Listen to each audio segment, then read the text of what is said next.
Hello students, ఈ week MCQs చూద్దాము. First one, which of the following tribal communities is primarily associated with the celebration of Karma festival?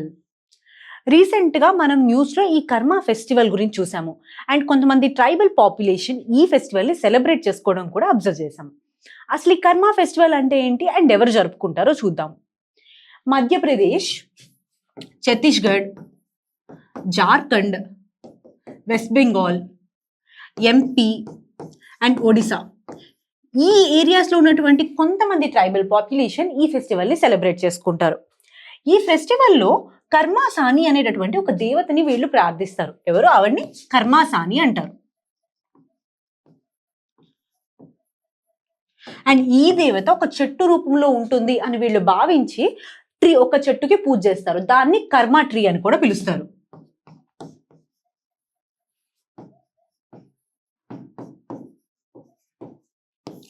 And ఈ కర్మసాని అనే దేవత యూత్కి, వైటాలిటీకి, వాళ్ళ ప్రాస్పారిటీకి దేవతగా వాళ్ళు భావించి పూజ చేయడం జరుగుతుంది. అండ్ ఇది జనరల్గా ఎవ్రీ ఇయర్ భాద్రపద మాసం ఉంటుంది కదా, అంటే భాద్రా మంత్ అంటాము. భాద్రపద మాసంలో వచ్చేటటువంటి ఏకాదశి రోజున వీళ్ళు సెలబ్రేట్ చేసుకుంటారు.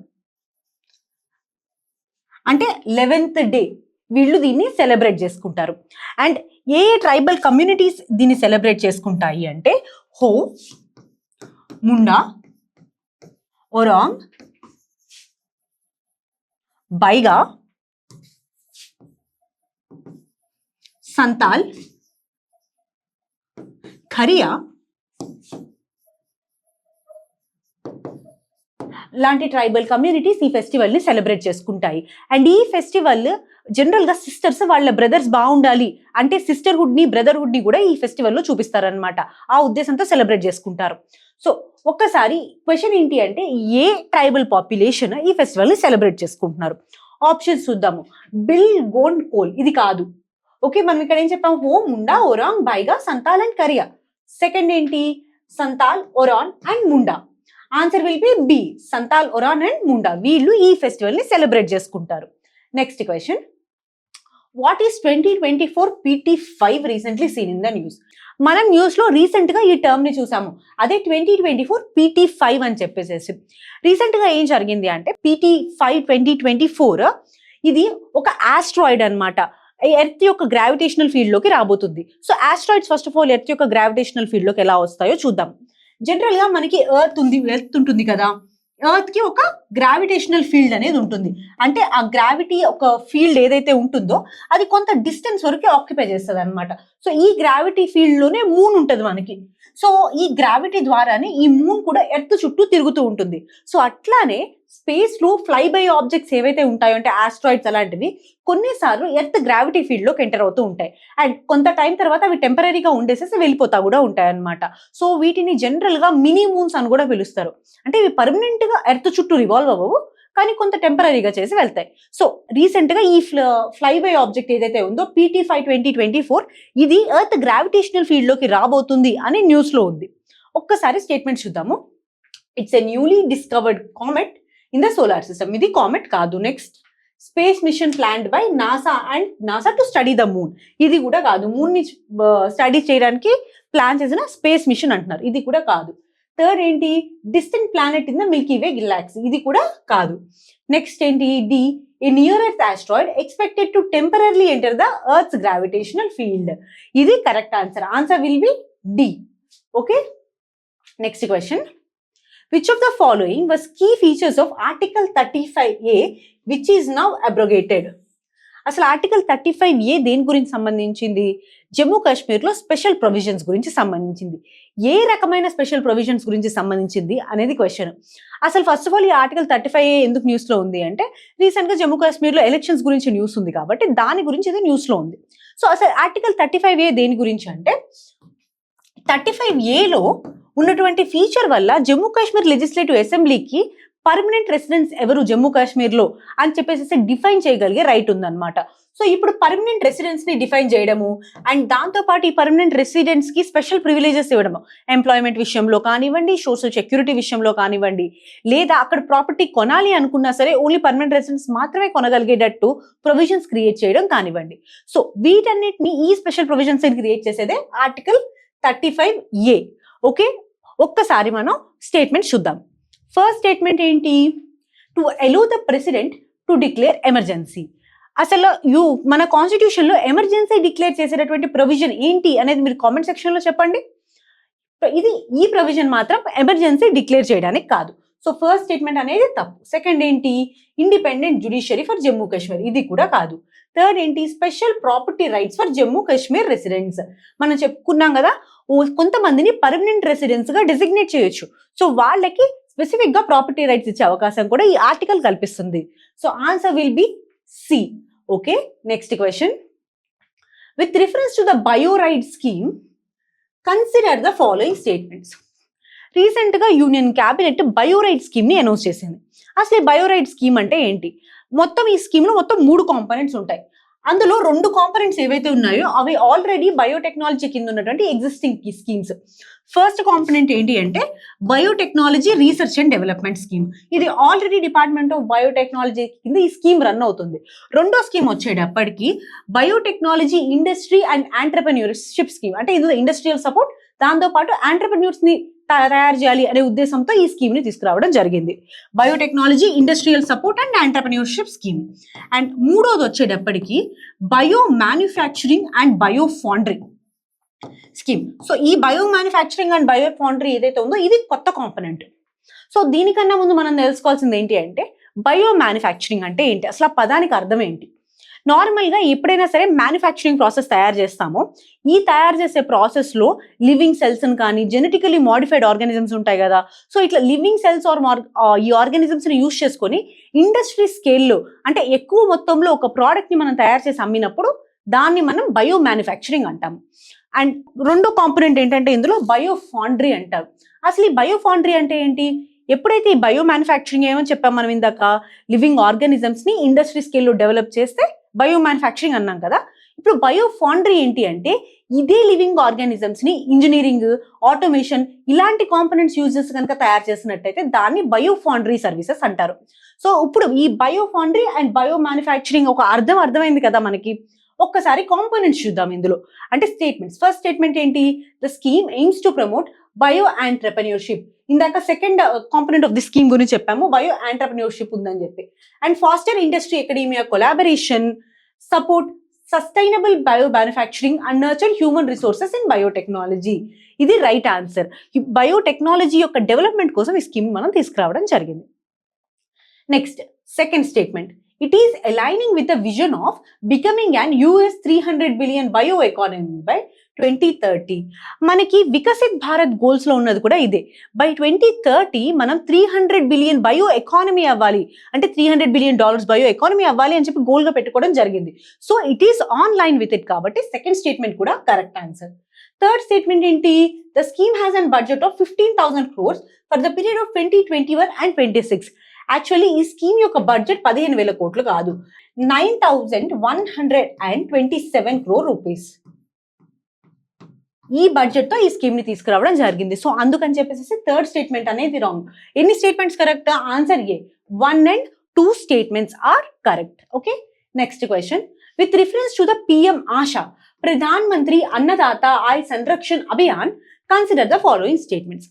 మనకి బడ్జెట్ లో అంటే బడ్జెట్ 2018 లో మనకి ఈ పిఎం ఆశా స్కీమ్ గురించి చెప్పడం జరిగింది. అండ్ రీసెంట్ గా న్యూస్ లో కూడా ఉంది. అసలు మొత్తం పిఎం ఆశా స్కీమ్ లో మొత్తం 3 కాంపోనెంట్స్ ఉంటాయి. ఫస్ట్ కాంపోనెంట్ ఏంటంటే ప్రైస్ సపోర్ట్ స్కీమ్, రెండోది డెఫిషియన్సీ పేమెంట్ స్కీమ్, అండ్ మూడోది వచ్చేటప్పటికి private stock list scheme. And ఇక్కడ ప్రైస్ సపోర్ట్ స్కీమ్ లో ఏంటి అంటే ఇప్పుడు ఆయిల్ సీడ్స్ ఉంటాయి కదా, అంటే ఏవైతే ఎంఎస్పీలో ఉన్నటువంటి ఆయిల్ సీడ్స్ ఉంటాయో వాటికి ప్రైస్ అనేది సపోర్ట్ చేస్తుంది అనమాట. అండ్ వీటిని ప్రొక్యూర్ చేసుకున్నప్పుడు సెంట్రల్ గవర్నమెంట్ పే చేస్తుంది వాళ్ళకి. ఇదే ప్రైస్ సపోర్ట్ స్కీమ్. రెండోది వచ్చేటప్పటికి డెఫిషియన్సీ పేమెంట్ స్కీమ్. ఈ డెఫిషియన్సీ పేమెంట్ స్కీమ్ ఎంఎస్పీలో ఉన్నటువంటి అన్ని క్రాప్స్ కి ఉంటుంది. అండ్ ఎప్పుడైనా సరే ఎంఎస్పీ అనేది కొంత అమౌంట్ ఇస్తారు. ఫర్ ఎగ్జాంపుల్ ఎంఎస్పీ 100 రూపీస్ ఇచ్చారనుకోండి, మార్కెట్ ప్రైస్ 120 ఉంది అనుకోండి, ఈ 20 రూపీస్ డెఫిషియన్సీ ఏదైతే ఉందో ఈ డెఫిషియన్సీని ఫార్మర్ కి ఈ డెఫిషియన్సీ పేమెంట్ స్కీమ్ లో గవర్నమెంట్ ఇస్తుంది అనమాట. అదే ఈ డెఫిషియన్సీ పేమెంట్ స్కీమ్. అండ్ మూడోది వచ్చేటప్పటికి ప్రైవేట్ స్టాక్ల స్కీమ్. అంటే ఏదైతే ప్రొక్యూర్మెంట్ జరుగుతుందో అందులో గవర్నమెంటే కాకుండా ఈ ఆయిల్ సీడ్స్ ప్రొక్యూర్మెంట్ లో ప్రైవేట్ పార్టిసిపేషన్ కూడా ఉండాలి అని చెప్పేసి తీసుకొచ్చిన స్కీమ్. ఒక్కసారి మనం ఈ స్టేట్మెంట్ చూద్దాము. ఫస్ట్ స్టేట్మెంట్ ఏంటి? It AIIMS to provide financial assistance to farmers in distress due to crop failure టైంలో. సో అందుకే కదా price support schemes, deficiency payment schemes ఇవన్నీ తీసుకొచ్చింది. So answer will B, first statement will be right. Next one, it is intended to supplement the increase in the minimum support price. And ఈ minimum support price ఈ deficiency payment scheme లో మనం చెప్పింది అదే కదా, ఎంఎస్పీకి మరియు మార్కెట్ ప్రైస్ కి ఉన్నటువంటి డిఫరెన్స్ ని వీళ్ళు కట్ చేస్తారు. అంటే ఆ మనీని ఫార్మర్ కి ప్రొవైడ్ చేయడం వల్ల ఈ అగ్రికల్చర్ యొక్క డెవలప్మెంట్ అనేది జరుగుతుంది అనమాట. సో ఈ ఎంఎస్పీని సప్లిమెంట్ చేయబోతుంది అని చెప్పారు. So 2 statements correct. Answer will be C, both 1 and 2. Next question, NPS Vatsalya scheme. ఇది కూడా రీసెంట్ గా న్యూస్ లో ఉంది మనకి. Seen the news focuses on. Recent గా నేషనల్ పెన్షన్ స్కీమ్ వాళ్ళ వాత్సల్య అనే స్కీమ్ తీసుకొని వచ్చారు. సో ఈ వాత్సల్య స్కీమ్ ఎవరి కోసం అంటే చిల్డ్రన్ కోసము. ఇక్కడ ఏంటి అంటే చిల్డ్రన్ యొక్క ఫ్యూచర్ ఫైనాన్షియల్ సెక్యూరిటీ కోసం అని చెప్పేసి పేరెంట్స్ పిల్లలు చిన్న వయసులో ఉన్నప్పుడే వాళ్ళ పేరు మీద డిపాజిట్స్ అనేవి చేస్తారు. సో ఇది మినిమం 1000 నుంచి మాక్సిమం ఎంతవరకైనా చేసుకోవచ్చు. అండ్ ఇంకొకటి, ఈ 1000 ఎందుకు పెట్టారు అంటే అన్ని బ్యాక్గ్రౌండ్స్ అంటే అన్ని క్లాసెస్ ఆఫ్ ద పీపుల్ కి యాక్సెసిబుల్ గా ఉండాలి అని చెప్పేసి 1000 రూపీస్ పెట్టడం జరిగింది. అండ్ ఇంకొకటి ఏంటి అంటే ఇందులో ఆన్లైన్ లో చేసుకోవచ్చు అండ్ ఆఫ్లైన్ లో చేసుకోవచ్చు. ఫర్ ఎగ్జాంపుల్ మనం వెబ్సైట్స్ లో చేసుకోవచ్చు. అండ్ రెండోది వచ్చేటప్పటికి బ్యాంక్ ద్వారా కానీ పోస్ట్ ఆఫీస్ ద్వారా కానీ వెళ్ళేసేసి ఆఫ్లైన్ లో కూడా మనం ఈ అకౌంట్ ని ఓపెన్ చేయొచ్చు. అండ్ వన్స్ ఈ చైల్డ్ ఎవరైతే ఉన్నారో ఆ పేరు మీద మనం వేస్తున్నామో తను కనుక 18 years వచ్చినట్టయితే 18 years తర్వాత ఈ వాత్సల్య అకౌంట్ నార్మల్ ఎన్పిఎస్ అకౌంట్ లాగా అయిపోతుంది. సో ఇది దీని ప్రొవిజన్స్. అండ్ ఈ ఎన్పిఎస్ వాత్సల్యలో మనం డబ్బులు వేస్తాం కదా, ఈ మొత్తం 18 years లోపల 3 times ఆ మనీని తీసుకునే అవకాశం ఉంటుంది. దేనికోసం? పిల్లల యొక్క హెల్త్ ఇష్యూస్ ఏమైనా వచ్చినా సరే, లేదా ఎడ్యుకేషన్ పరంగా వాళ్ళకి సపోర్ట్ కావాలి అనుకున్నా సరే 3 సార్లు వరకు తీసుకునే అవకాశం ఉంటుంది. అండ్ సమ్ పర్సంటేజ్ ఉంటుంది అనమాట, ఇంతవరకు తీసుకోవాలి అని చెప్పేసి ఆ లిమిట్స్ ఉంటాయి. ఒక్కసారి ఎన్పిఎస్ వాత్సల్య స్కీమ్ ఉన్నటువంటి స్టేట్మెంట్స్ అనేవి మనం చూద్దాం. ఫస్ట్ స్టేట్మెంట్ ఏంటి? Ensuring children's right to survival and participation అయితే కాదు. నెక్స్ట్ క్వశ్చన్ ఏంటి? Securing the financial future of the children. Next statement B will be the right answer. Children యొక్క ఫినాన్షియల్ ఫ్యూచర్ ని మనం సెక్యూర్ చేయడానికి ఈ స్కీమ్ ని తీసుకొని రావడం జరిగింది. Okay, next question, with reference to the India's renewable energy targets consider the following statement. ఇండియాకి కొన్ని రెన్యూబుల్ ఎనర్జీ టార్గెట్స్ అనేవి ఉన్నాయి. అవి ఎంత ఉండాలి అనేది ఒక సెట్ చేసుకోవడం జరిగింది అనమాట. సో ఒక్కసారి దా స్టేట్మెంట్ చూద్దాము. India has a vision to achieve net zero emissions by 2070. మనం ఎప్పటికీ నెట్ జీరో ఎమిషన్స్ పెట్టుకున్నాము? 2070కి. So 2070 is the right answer. Next one, increasing the renewable energy capacity to 500 gigawatts by 2025. Actually 2025 కాదు, మనం 2030కి 500 gigawatts ని పెంచాలి, 30కి 500 gigawatts ని పెంచాలి అని ప్లాన్ చేయడం జరిగింది. సో అందుకని చెప్పేసి సెకండ్ స్టేట్మెంట్ అనేది రాంగ్ ఆన్సర్. థర్డ్ స్టేట్మెంట్ ఏంటి? Reducing emissions intensity of India's GDP by 35% 2030 from 2005 levels. ఇది యాక్చువల్ గా మనం 50% కి పెట్టడం జరిగింది ఎమిషన్స్ టు జీడిపి రేషియోని. సో థర్డ్ స్టేట్మెంట్ కూడా wrong. What will be the correct answer? ఎన్ని statements correct? Only 1 statement is the correct answer. Okay, next question. Operation Chakra 2 recently seen in the news is related to. అంటే మనకి CBI recent గా operation చక్రాన్ని తీసుకుని వచ్చింది. అసలు operation చక్ర ఎందుకు తీసుకొచ్చింది అంటే సైబర్ సెక్యూరిటీ ఇష్యూస్ ఉంటాయి కదా, ఈ సైబర్ సెక్యూరిటీ ఇష్యూస్ విషయంలో ఎవరైనా సరే ఫ్రాడ్ కి కనుక గురైనట్టయితే వాళ్ళకి హెల్ప్ చేయడానికి ఆపరేషన్ చక్ర తీసుకురావడం జరిగింది అనమాట. ఇది ఒక joint collaboration and Interpol and US యొక్క ఎఫ్బిఐతో కలిపేసేసి వచ్చినటువంటి ఇది ఒక joint collaborative effort cyber security. And ఇదే కాకుండా రీసెంట్ గా సెంట్రల్ గవర్నమెంట్ 4 కొత్త సైబర్ సెక్యూరిటీ ఇనిషియేటివ్స్ కూడా తీసుకొచ్చింది. అదేంటి అంటే సైబర్ ఫ్రాడ్ మిటిగేషన్ సిస్టమ్ ఒకటి.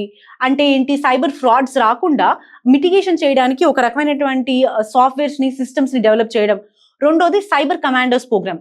అంటే పోలీస్ పర్సనల్ ఉంటారు కదా, స్పెసిఫిక్ గా సైబర్ సెక్యూరిటీ ఇష్యూస్ ని ట్యాకిల్ చేయడం కోసం అని చెప్పేసి ఒక వర్క్ ఫోర్స్ ని తయారు చేయాలి అనే ఉద్దేశంతో సైబర్ కమాండోస్ ప్రోగ్రామ్ తీసుకొచ్చింది.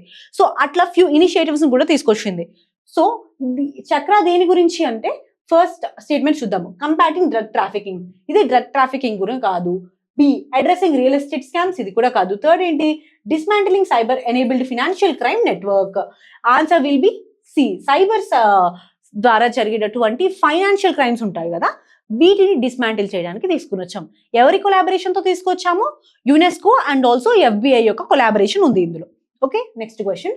Who among the following 2 countries are separated by the blue line, a demarcation established by the United Nations? మీరు ఈ క్వశ్చన్ కి ఆన్సర్ కామెంట్ సెక్షన్ లో చెప్పండి. Okay, next question. Which of the following statements best describe windfall tax? అసలు first of all windfall tax అంటే ఏంటి? General గా ఒక కంపెనీకి అకస్మాత్తుగా ప్రాఫిట్స్ వచ్చాయనుకోండి, సో ఆ ప్రాఫిట్స్ మీద వేసేటటువంటి ట్యాక్సే విండ్ఫాల్ ట్యాక్స్ అంటాము. ఫర్ ఎగ్జాంపుల్ మనం చూసుకున్నట్టయితే ఈ కంపెనీకి ఎప్పుడు 100 రూపీస్ ప్రాఫిట్ గా వస్తుంది, కానీ అన్ఎక్స్పెక్టెడ్ గా for example Russia Ukraine war వల్ల కొన్ని సెక్టర్స్ కి మంచి ప్రాఫిట్స్ వచ్చాయి అండ్ కొన్ని సెక్టర్స్ కి లాసెస్ కూడా వచ్చాయి అనమాట.